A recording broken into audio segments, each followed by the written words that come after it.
여러분 안녕하세요. 지금의 시간에는 재림하실 그리스도께서 주신 심판과 상급의 약속 이런 말씀을 나누어 보겠습니다. 계시록 22장 12절 13절 말씀입니다. 12절 말씀. 보라 내가 속히 오리니 내가 줄 상이 내게 있어 각 사람에게 그가 행한 대로 갚아주리라.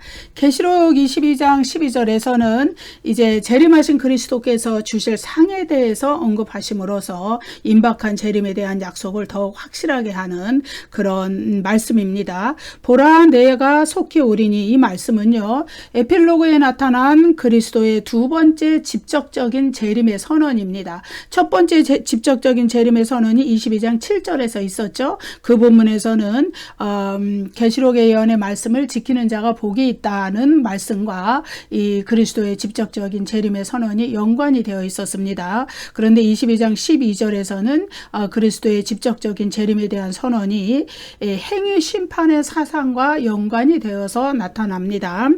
여기서 보라, 이것은 감탄사인데요. 뒤따라 나오는 말씀이 참되고 믿을만하다는 것을 보여주는 감탄사입니다. 속히 이 부사는요, 인간은 언제인지 그 시기를 인간으로서는 알 수 없지만 심지어 아들도 모르고 천사들도 모른다. 주님께서 그렇게 말씀하셨죠. 그렇지만은 하나님만이 아시는 그 카이로스의 시간에 그리스도의 재림이 갑작스럽게 임하는 것을 함축하는 말씀, 그것이 속히라는 말씀입니다. 그래서 이제 그 빌이라는 아주 요한계시록 대학자죠. G.K. 빌, 그레고리 빌이라고 그러는데 그분은 뭐라고 말씀하셨냐 하면은 그리스도의 재림은 하나님의 구속사의 계획에 있어서 십자가의 죽음, 부활, 오순절 승천, 그리고 하나님 보좌 우편에 앉으시고 오순절 성령 강림이 있고 그것에 이어서 일어날 중대한 사건이기 때문에 그래서 그 재림이 바로 오순절 성령 강림 후에 바로 일어나든지 아니면은 또 수천 년이 지난 그때에 일어나든지에 상관없이 속히라는 말을 거기에 적용할 수가 있고 때가 가까우니라 라는 말씀을 적용할 수가 있다는 것입니다. 그래서 십자가의 죽음과 부활과 승천과 하나님 보좌 우편에 우주 만물의 통치권자로서 왕으로서 등극하신 사건과 오순절 성령 강림, 그것에 이어서 일어날 재림,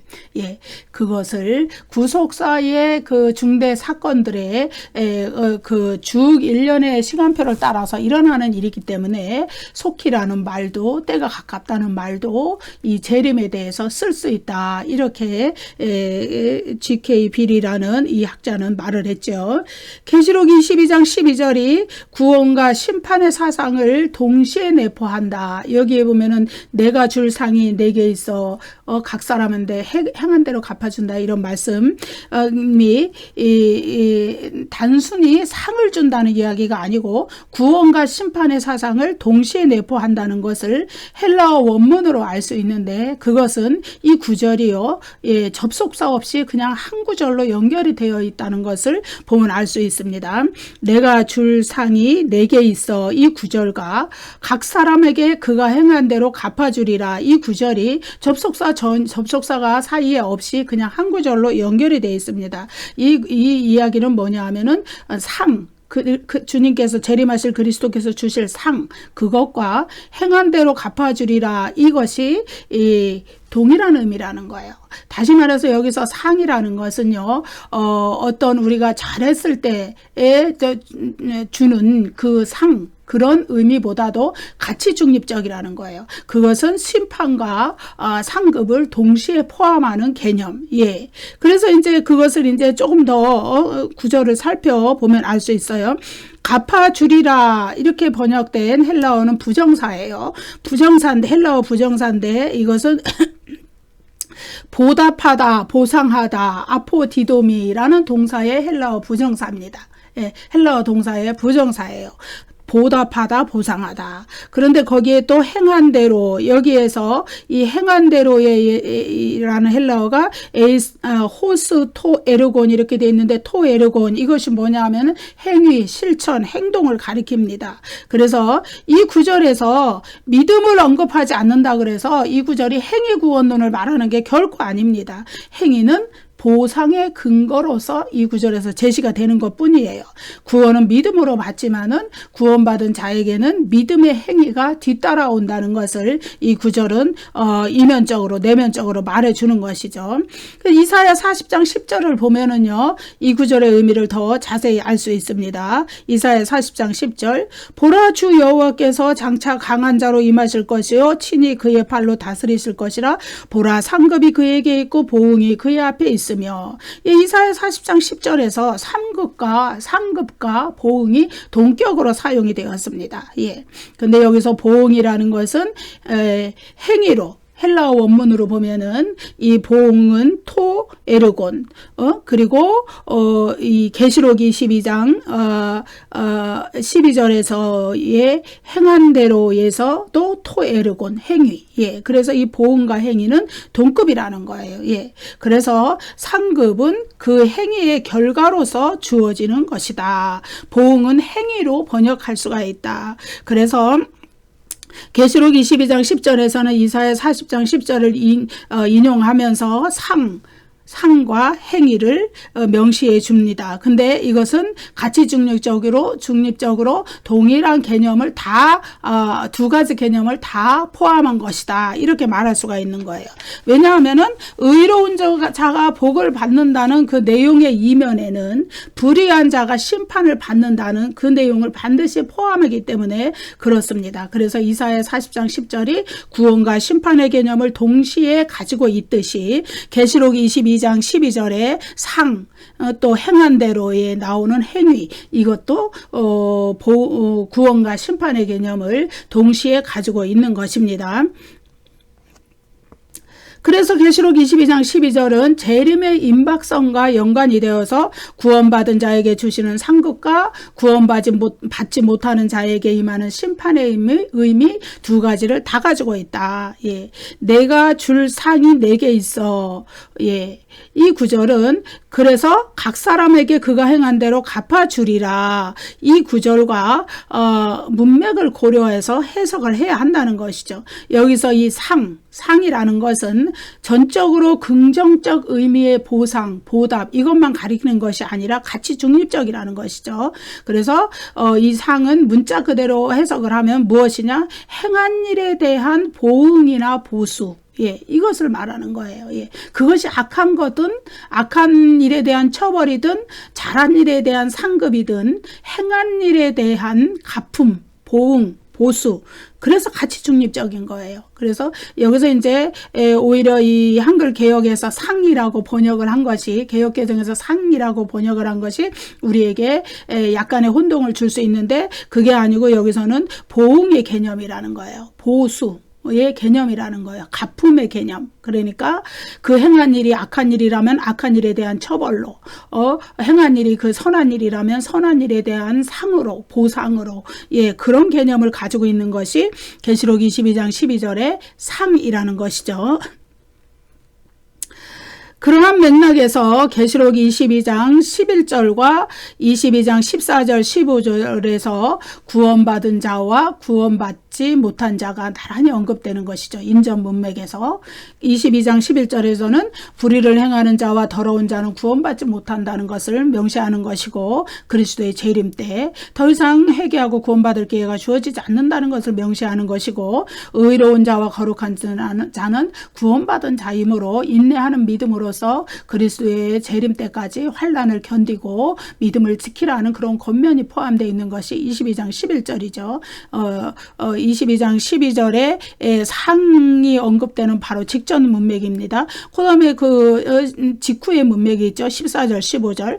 자기 두루마리를 빠는 자, 즉 구원받은 자는 새 예루살렘 성에 들어갈 권세를 얻는 것이다. 이것은 이제 믿음을 지킨 자들에 대한 그 하나님의 그런 구원이죠. 그 다음에 22장 15절 구원받지 못한 자는 새 예루살렘 성에 들어가지 못한다. 이렇게 이야기하고 있어요. 그래서 이 상은 의로운 자, 거룩한 자, 하나님 앞에 믿음을 지킨 자에게는 새 창조의 세상, 새 하늘과 새 땅에서 새 예루살렘 성에서 누리는 영생의 복, 그것을 의미하지만은 불의를 행하는 자, 더러운 자, 이들은 구원받지 못한 자들은 최후의 심판을 받아서 영원한 멸망으로 불못으로 떨어지는 그 개념을 내포하고 있는 것입니다. 그래서 22장 12절에서 보라 내가 속히 오리니 내가 줄 상이 내게 있어. 여기서 이 상이라는 것은 이러한 두 가지 개념을, 구원과 심판의 개념을 동시에 가지고 있다. 여기서 각 사람에게 그가 행한 대로 갚아주리라.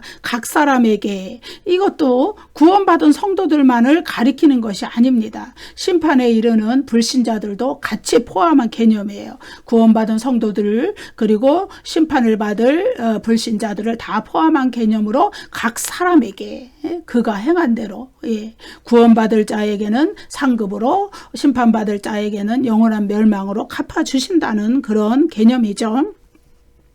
그래서 11절 12절을 이렇게 연관지어서 해석을 해보면은 임박한 재림을 대비하여 불의를 행하는 자와 더러운 자가 되지 말고, 그러니까 구원받지 못한 자의 그 편에 들지 말고 의로운 자와 거룩한 자로 변화되어 믿음을 지키라는 그런 권면, 윤리적 요청, 영적인 요청, 이런 것을 담고 있는 그런 구절이 22장 12절이 되는 것입니다.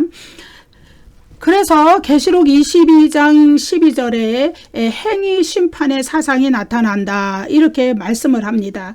행위 심판의 사상은 성경 전체에 나타나는 일관된 사상이에요. 구약 성경에도 이사야, 잠언, 시편, 예레미야, 다니엘 이렇게 많이 있어요. 그리고 신약 성경에도 로마서, 베드로전서 여러 구절에 있어요. 그런데 이제 행위 심판의 사상과 우리가 절대 혼동해서는 안 되는 것은 무엇이냐? 믿음을 행위의 근거에서 받는 것이 결코 아니라는 거예요. 성도들은 하나님의 전적인 은혜와 예수 그리스도의 속죄 사역을 믿는 믿음으로, 오직 믿음으로 구원을 받습니다.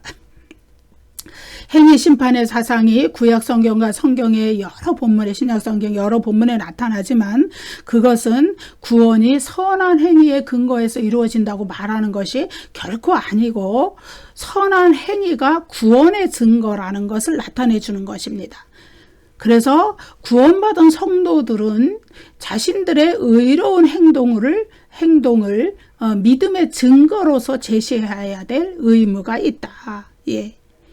그래서 그것은 인간이 구원받아서 하나님과의 그 관계가 회복되었을 때, 죄인이었을 때 하나님과의 관계가 멀어져 있었지만은 이제 구원받아서 하나님과의 관계가 회복되었을 때, 그 증거로서 선한 행실, 선한 행위, 구원받은 증거, 믿음을 가진 자의 증거가 행위로 나타나야 된다. 이것이 행위 심판의 사상에 반영된 구원받은 자의 편에 서 있는 그런 거예요. 반대로 이제 심판받을 자들은 그 자신들의 악한 행위에 근거해서 심판을 받는다, 그런 의미죠. 그래서 인간은 믿음으로 구원을 받지만 그 믿음은 필연적으로 그 믿음이 생산하는 그 믿음의 행위에 의해서, 믿음을 가진 자의 행위에 의해서 증거가 되어야 된다. 그래서 참된 믿음은 필연적으로 신실하고 진실하고 하나님 앞에 거짓됨이 없는 그런 그 믿음의 행동으로 나타나야 되기 때문에 행위 심판이라는 주제가 믿음으로 구원받는 전제를 파기할 수 없다, 결단코.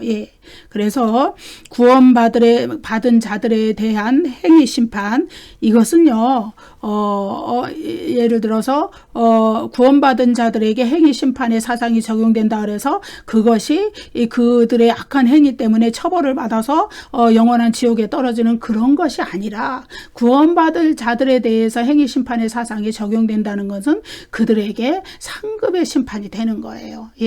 그 뒷부분에 가서 조금 더 하겠습니다. 그리고 둘째 사망에 들어가는 그 불신자들의 행위 심판, 그것은 뭐냐 하면은 그들의 악한 행위에 근거해서 최후의 심판을 받고 멸망, 즉 영원한 지옥으로 떨어진다는 그런 의미가 되는 것이죠. 그렇기 때문에 구원받은 자들과 그 구원받지 못한 자들에게 행위 심판의 사상이 동일하게 적용된다 그래서 둘이 동일한 수준에서 구원을 판가름하는 그런 것은 아니라는 거예요. 악한 자들에게는, 불신자들에게는 그것이 구원을 좌우하는 것이 되죠. 왜냐하면 그들은 그리스도의 보혈의 공로로 자신의 죄, 자신의 악을 덮을 그것을, 옷을 덧입지 못했어요. 그리스도의 의의 옷을 덧입지 못했어요. 구원받을 그들은 명분이 없어요. 그렇지만은 이 믿는 자들은 동일하게 악한 행위를 했을지라도 그 모든 죄는 그리스도의 보혈의 피로 구원을 받고 덮음을 받아요. 죄사함을 받아요. 그렇지만은 그들이 행한, 구원받은 자일지라도 그들이 행한 행위에 따라서 상급의 심판은 받게 되어 있다. 이것이 행위 심판의 사상이죠. 그래서 요한계시록에서 행위 심판의 사상, 즉 행한 대로 갚으신다. 여기에 각 사람에게 그가 행한 대로 갚아주리라. 행한 대로 갚으신다는 주제는 구원받은 자들이나 구원받지 못한 자들에게 모두에게 적용이 되고, 그런데 구원받은 자들에게는 그것이 상급의 심판으로 나타나고 구원받지 못한 자들에게는 그들의 행위에 따라서 심판하신다는 동해복수법의 원리로 나타나요. 행한 대로 갚으신다는 의미. 동해복수법은 행한 대로 거기에 상응하는 벌을 준다, 이런 의미예요. 이것이 구약성경, 또 당시의 로마 세계의 법의 질서 원리, 그리고 계시록의 기본적인 사법 원리가 되는 거예요. 예. 동해복수법의 원리라는 것은. 그래서 계시록 22장 12절에서 재림의 임박성과 연관되어 구원받은 자들의 상급과 구원받지 못한 자들에 대한 심판 사상이 모두 나타나는 것을 우리가 볼 수 있습니다.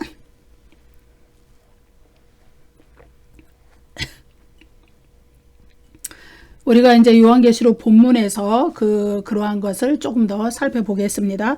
행위 심판의 주제가 구원받은 성도들에게 적용되는 경우는 상급의 심판에 적용이 된다.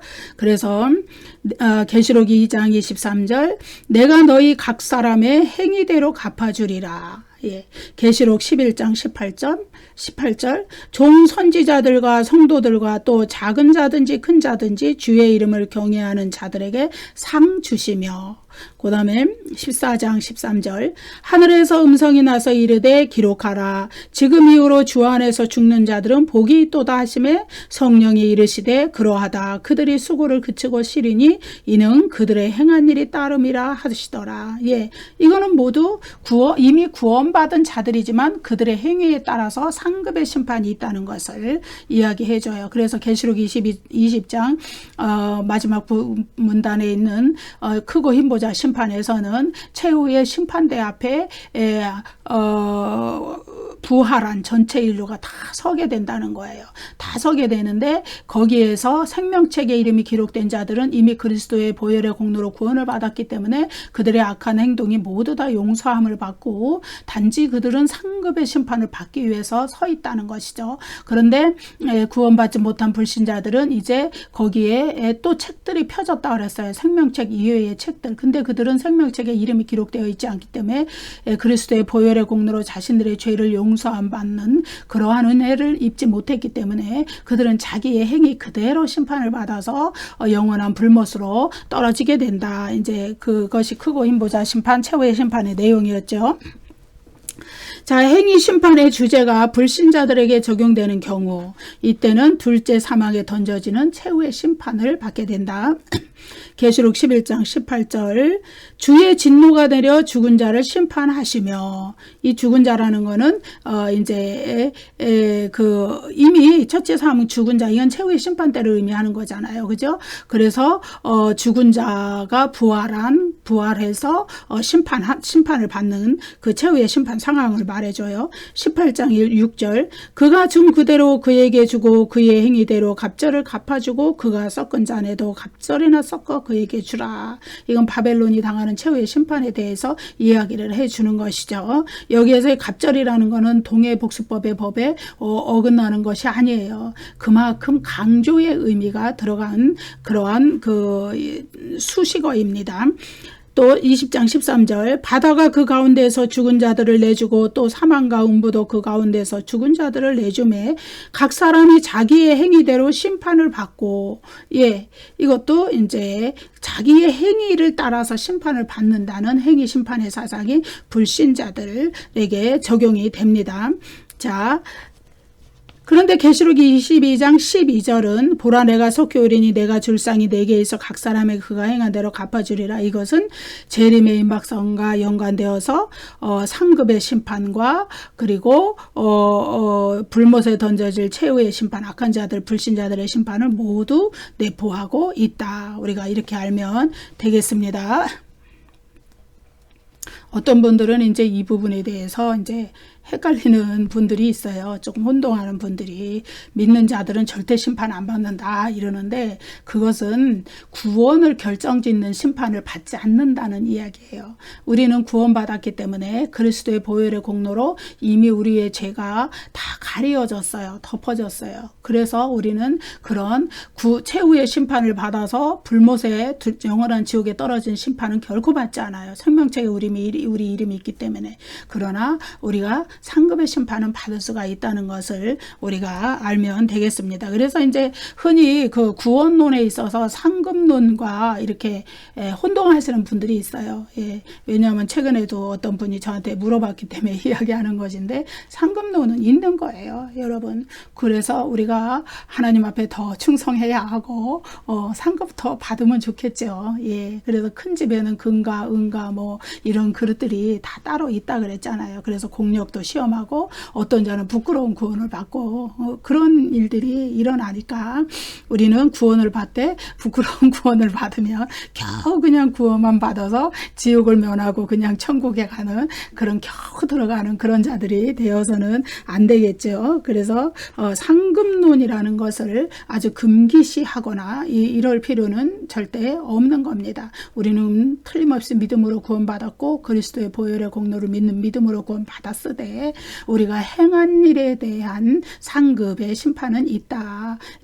불신자들은 구원받지 못했기 때문에 그들은 행위대로 심판을 받아서 영원한 지옥에 떨어진다. 이것을 잘 구별해야 할 줄로 믿습니다. 자, 계시록 22장 13절에서는 재림하실 예수 그리스도의 정체성에 대해서 이야기해 줍니다. 나는 알파와 오메가요 처음과 마지막이요 시작과 마침이라. 헬라어 구문 중에 헬라어로 에고 에이미. 이거는 뭐냐면 에고라는 것은 나는 이거거든요. 이거는 이제 인칭대명사인데 강조의 의미를 가지고 있어요.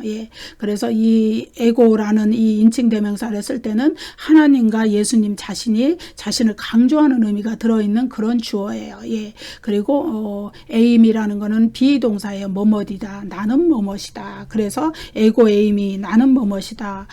그것을 강조된 형태인데 여기에서 나는 알파와 오메가요 처음과 마지막이요 시작과 마침이라 여기에 이 형태가 쓰였죠. 근데 이제 이 헬라어 구문에서는 에이미가 생략된 형태로 사용이 되었어요. 그래서 이 구절은 여기에서는 이제 예수님이죠. 예수 그리스도의 신적 정체성을 밝히는 공식 문구예요. 이것은 그래서 요한계시록에 나타난 알파와 오메가 처음과 마지막, 시작과 마침 이것은 모두 동일한 의미를 가지고 있어요. 이러한 어구들은 역사의 처음부터 마지막까지 하나님과 그리스도께서 역사의 주권자라는 것을 나타내는 그런 표현입니다. 알파와 오메가는 이거는 알파는 우리가 헬라어 알파벳의 첫 글자가 알파고 그 다음에 마지막 글자가 오메가거든요. 그러니까 알파벳의 첫 글자와 마지막 글자를 써서 시작과 마침, 처음과 마지막 이것을 표현해 준 것입니다. 그래서 이제 요한계시록에는 알파와 오메가, 처음과 마지막, 시작과 마침 이런 글로서 하나님이 자기의 정체성을 계시한 하나님의 자기 계시가 나타난 구절이 있고, 또 그리스도께서도 동일한 용어를 사용해서 자기 자신을 신적 정체성을, 하나님으로서의 정체성을 나타낸 자기 계시의 구절들이 있어요. 그 구절을 우리가 몇 구절 읽어볼게요. 계시록 1장 8절, 이것은 하나님께서 말씀하신 하나님의 자기 계시입니다. 주 하나님이 이르시되 나는 알파와 오메가라, 이제도 있고 전에도 있었고 장차 올 자여 전능한 자라 하시더라. 예. 계시록 1장 17절, 이거는 예수 그리스도의 자기 계시입니다. 두려워하지 말라, 나는 처음이요 마지막이니. 계시록 2장 8절, 이것도 예수 그리스도의 자기 계시이죠. 처음이며 마지막이요 죽었다가 살아나신 이가 이르시되. 예. 21장 6절, 이건 하나님의 자기 계시입니다. 나는 알파와 오메가요 처음과 마지막이라. 22장 13절, 예수 그리스도의 자기 계시, 나는 알파와 오메가요 처음과 마지막이요 시작과 마침이라. 굉장히 여러 구절에 나와 있죠. 예. 어떤 때는 하나님, 어떤 때는 그리스도. 예. 자기 자신을 드러내는 계시의 말씀이에요. 이것은 왜 이런 용어들을 사용했느냐? 역사를 시작하신 분이시고 역사를 진행해 오신 하나님, 그리고 그리스도께서 그 역사의 주권자가 되시고 역사를 이끌어 가시는 그 하나님과 그리스도께서 역사를 또 종결하실 분이시다. 세상을 창조해서 세상을 시작하신 분이 이 세상을 섭리 가운데 이렇게 운영해 나가시다가 이 세상의 역사를 종결하실 때가, 창조의 세계를, 첫 창조의 세계를 종결하실 때가 오시고, 그리고 모든 것을 다시 새 창조의 세상을 여실 때가 온다는 것을, 그 주관자, 주권자가 되신다는 것을, 하나님과 그리스도 두 분이 그런 것이라는 것을 이 알파와 오메가, 처음과 마지막, 시작과 마침이라는 용어로서 나타내 주는 겁니다. 하나님과 그리스도는 피조물의 시작과 끝을 주관하시고 시작과 끝 사이에 존재하는 모든 역사의 국면을 주관하신다. 우리도 지금 시작과 끝, 그 사이에 살고 있죠. 창조가 시작이 되었고 이 첫 창조가 종결될 때가 오지요. 그리스도의 재림을 기점으로. 근데 그 중간에 우리는 지금 살고 있는 거예요. 만약에 내일이라도 오늘 밤에라도 재림이 이루어진다면 그것이 바로 역사의 종결이 된다. 그런데 이러한 모든 것을 주관하시는 분은 바로 하나님이시고 그리스도이시다. 예. 하나님께 적용되었던 알파와 오메가, 처음과 마지막, 이런 호칭은 만물의 창조주로서 모든 것들에 우선하시고 모든 것들의 기원이 되시는 하나님이 또 그 모든 피조물들을 역사의 종결로 이끌어 가셔서 종말론적인 성취를 이루실 것이다. 그래서 지금 하나님이 처음에 창조하신 이 세상이 보시기에 좋았더라 하는 흠없는 그런 이 세상이었는데, 인간의 죄와 더불어 타락한 이 세상이지만은, 예, 그러나 마침내 이 모든 피조물의 세계를 회복시키시고 갱신시키시고 새하늘과 새 땅으로 여시는 그 하나님, 그리고 인간도 죄로 말미암아서 타락해서 육신이 흙으로 돌아갔지만 그것을 부활시켜서 다시 회복시키셔서 새하늘과 새 땅에 들어가게 하시는, 구원하시는 그 하나님, 그리고 그 불신자들은 심판하셔서 불못으로 던지신 하나님, 시작하신 이가 종결하시고 완성하시고 끝내시고 성취하신다는 의미예요. 예. 그래서 계시록 22장 13절에서 알파와 오메가, 처음과 마지막, 시작과 마침이라는 호칭이 그리스도께 사용될 때도 동일한 의미, 하나님께 적용되었을 때와 동일한 의미가 나타난다.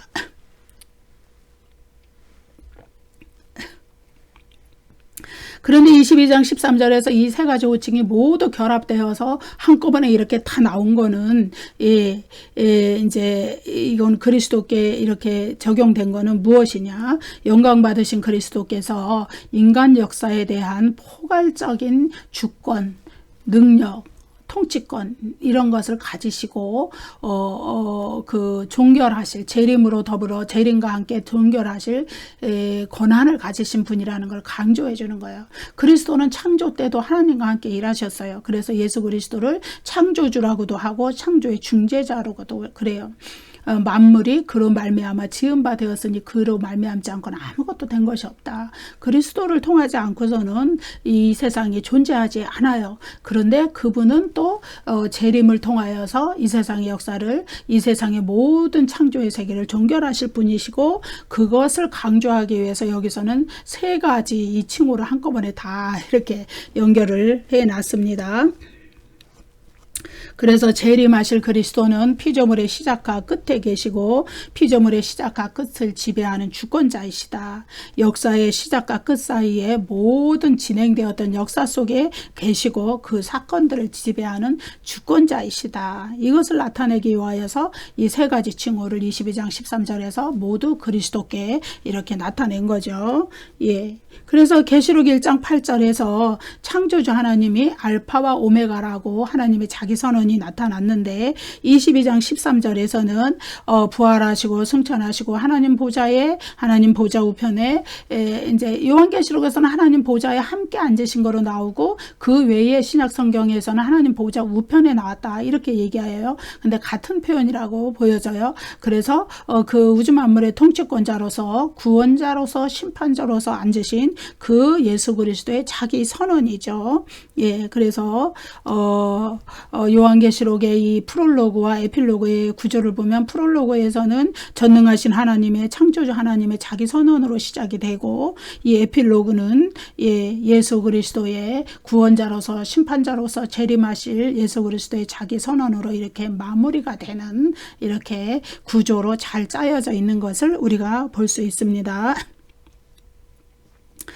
알파와 오메가, 처음과 마지막, 시작과 마침, 이 동일한 의미를 가진 이 단어들을 세 개를 같이 나열한 것은 강조의 의미가 있다 그랬죠. 이것을 하나님과 그리스도께 요한계시록의 본문의 흐름에서 보면은 다 동일하게 적용이 되었죠. 그것은 구속주 예수 그리스도께서 창조주 하나님과 동일 본질을 가지신 제2위 성자 하나님이라는 것을 나타내 주는 것이죠. 그래서 요한복음 10장 30절에서 아버지와 아들은 하나이시다 이렇게 예수님이 친히 말씀하셨죠. 그래서 구속주 어린 양은 창조와 역사적 종말의 심판을 주관하시는 그 성자 하나님이시고, 구속주인 동시에 창조주, 심판주, 그 엄위한 이름을 가지신 이 세상을 창조하신 분이시고, 또 이 세상의 타락으로부터 이 세상을 구원하신 분이시고, 장차 오셔서 이 세상을 심판하실 불신자들과 사탄과 악한 것들을 심판하실 분,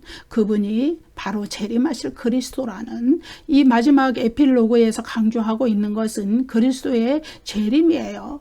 예, 프롤로그에서 강조한 중심 주제도 그렇듯이 요한계시록의 전체에서 나타내는 중심 주제가 재림입니다. 그래서 그 재림하실 그리스도는 바로 이런 분이시라는 것을 여기에서 강조해주고 있는 것이에요. 그래서 그리스도의 재림은 구원받은 자들에게는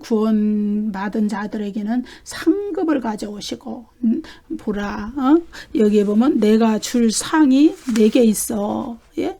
내가 속해 오리니 내가 줄 상이 내게 있어. 각 사람에게 행한 대로 갚아주시기 위하여 오시는 거예요. 구원받은 자들에게는 상급을 주시고, 그 상급이라는 것은 부활의 새 생명을 포함하여 영생 복락을 누리는 새하늘과 새 땅의 영생의 복, 하나님과 어린 양의 영원한 임재 가운데 누리는 그 생명의 복, 이런 것들을 다 포함하겠죠. 그리고 구원받지 못한 자들에게는 최후의 심판을 거쳐서 영원한 형벌을 가져오실, 그래서 그리스도의 재림은 심판받을 자들에게는 매우 두려운 것이지만은 구원받은 자들에게는 어때요? 굉장히 기다려지고 소망이 있고 그런 것입니다. 그날을 이유하여서 우리의 이 생을 살아가는 동안에 당하는 약간의 환난과 약간의 고난들을 견뎌야 되는 그런 것이 바로 그리스도의 재림의 소망이에요. 근데 이제 안타까운 것은 요즘에 교회에서 너무나 요한계시록을 말씀을 안 해요. 강의도 없고 성경 공부도 잘 안 하고 설교 시간에도 들을 수가 없고, 제가 이제 그 2년 넘게 요한계시록을 그 주석책들을 막 수없이 읽어가면서 연구를 하고 책을 쓰게 된 것은 바로 그런 동기였어요. 좀 우리 성도들이 요한계시록에 대해서 좀 더 알고 이 재림의 소망을 분명하게 가지면 그럼 우리 신앙의 지향점, 우리 신앙이 바라보고 있는 그 지점이 더 명확해질 거라 생각을 하고 그러면 우리의 신앙이 더욱더 분명해지고 명확해지고 소망이 넘치는 그런 신앙이 되지 않을까. 우리가 흔히 이제 신앙생활을 이제 처음 하신 분들은 굉장히 이제 뭐라 그래요. 뜨거워요. 기도도 열심히 하고, 헌신 봉사도 열심히 하면서 또 하나님을 사랑하는 마음이 막 여기서 막 그 입술의 고백으로 막 터져 나와요. 그런데 신앙생활을 오래 하다 보면 마음이 냉담해지고 어제가 오늘인 듯 오늘이 또 똑같은 날인 듯 그렇게 그냥 형식적으로 신앙생활을 하기가 쉬워요. 그래서 우리는 이렇게 성경 말씀을 끝없이 연구하고 들여다보고 그래야 되는 거예요. 왜냐하면 그것으로 인하여서 우리의 소망이 더욱더 분명해지고 우리가 신앙생활을 오늘 어떻게 해나가야 될지가 보이기 때문이에요. 그래서 저는 교회에서 좀 요한계시록이 많이 선포되었으면 좋겠어요. 성경 공부 시간에도 많이 가르쳐지고 설교 시간에도 막 말씀으로 선포되고 그래서 우리 성도들이 그 재림에 대한 소망이 막 이렇게 불일 듯이 일어나는 그래서 요한계시록은 결코 무서운 책이 아니다. 불신자들은 무서운 책이죠. 심판받아서 영원한 지옥으로 간다는데 그러나 재림은 그리스도인들에게는 구원받은 자들에게는 이런 영광의 재림이 되고 축복의 재림이 되고 상급과 영원한 생명으로 들어가는 그런 전환점이 되기 때문에 그래서 우리는 이 재림을 여전히 소망하고 살아야 되는 것입니다. 그래서 계시록 22장 11절에서 불의한 자와 더러운 자는 그대로 불의하고 그대로 더럽게 된다. 그 말씀은 그리스도의 재림이 막상 우리 앞에 딱 닥쳤을 때 불의한 자와 더러운 자는 자신의 죄를 더 이상은 씻을 회개의 기회가 주어지지 않기 때문에 그대로 된다. 그대로 더럽게 된다. 그대로 불의하게 된다. 이렇게 말씀을 드렸고 그래서 이 재림의 소망을 가지고 그들이 속히 회개하고 하나님께 돌이켜야 된다는 것이고 의로운 자와 거룩한 자 다시 말해서 구원받은 자들에게는 그들이 당하는 현실의 환난에 굴복하지 않고 넘어지지 않고 현실의 환난 가운데서 사탄에게 미혹당하지 않고 그 환난 가운데서도 믿음을 굳게 지킬 수 있는 그 원동력 이것이 이 재림의 소망이라는 것을 말씀해 주는 것입니다. 그래서 자기 두루마리를 빨며 새 예루살렘 성에 들어갈 준비를 하며 성 밖에 버려지지 않도록 회개로 하나님께 나아가야 된다. 그것이 바로 22장 13절 다음에 나오는 14절 15절에 나오죠. 왜 그러느냐? 13절에서 밝혀줬잖아요. 예수님은 이런 분이시다. 처음과 나중이요. 시작과 마침이요. 알파와 오메가. 그분이 재림하셔서 이 죄 많은 세상을 종결하시고 완전히 새로운 새하늘과 새 땅을 여실 것이고 그때 우리 믿는 자들에게는 회개하는 자들에게는 소망이 있기 때문에 그래서 우리는 회개해야 하고 하나님 편에 충성해야 하고 그런 삶이 이어져야 된다는 것이죠. 재림하실 그리스도는 만물의 주권자이시고 모든 사람의 구원과 심판에 대한 운명의 열쇠를 가져오실 분이시고 열쇠를 가지고 계신 분이시고 인류 역사의 종결을 가져오실 분이세요. 여러분 그 재림하실 그리스도에 대해서 어떤 이렇게 교과서에 그 성경이라는 교과서에 그냥 이렇게 박제되어 있는 거기에 그냥 이렇게 쓰여 있는 기록되어 있는 분으로 여러분이 생각하시면 안 된다는 거예요. 이렇게 큰 일을 행할 분이시라는 거예요. 그래서 그리스도의 재림이 속히 이루어지기 전에 아직 회개의 기회가 주어져 있을 때 속히 돌이켜야 된다는 경고. 그것이 22장 13절에 예수 그리스도의 정체성과 관련하여 이 경고가 주어지는 것입니다. 심판하러 재림하시는 그리스도 앞에 우리가 다 준비되어 있는 자가 되어야 하고 지금은 아직은 은혜 받을 만한 때이기 때문에 지금은 아직 구원의 날이기 때문에 그러한 기회를 우리에게 주신 그 하나님께 감사하면서 우리가 또 재림의 소망을 붙잡고 또 오늘도 영적 전쟁에서 승리하시는 여러분이 되시기를 간절히 바랍니다. 감사합니다. 여러분 구독과 좋아요를 많이 눌러주세요. 감사합니다.